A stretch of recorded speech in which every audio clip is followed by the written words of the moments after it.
সম্মানিত এলাকাবাসী, আপনারা ইতিমধ্যেই জেনেছেন বাংলাদেশ জামাত ইসলামের সম্মানিত আমির সাহেব আগামী 14 ফেব্রুয়ারি নরসিংদীর স্বাধীনপাড়ায় এক বিশাল জনসভায় উপস্থিত হবেন।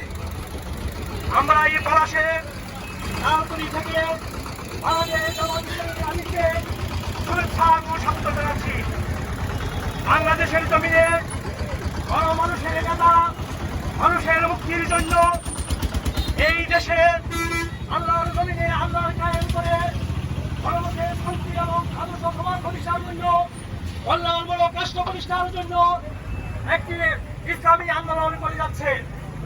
এই আন্দোলনকে অনুমতি করার জন্য, সফল করার জন্য, মানুষের মুক্তির জন্য এদেশের সমাজ থেকে চাঁদাবাজি, দুর্নীতি, সন্ত্রাস সবকিছু বন্ধ করার জন্য এই বাংলাদেশ জামাত ইসলামী বদ্ধপরিকর।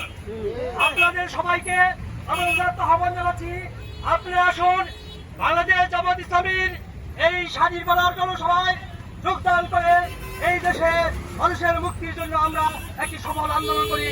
আপনাদের সবাইকে এই জনসভার দাওয়াত দিয়ে আমার সংক্ষিপ্ত বক্তব্য এখানে শেষ করছি। আসসালামু আলাইকুম ওয়া রাহমাতুল্লাহি ওয়া বারাকাতুহু।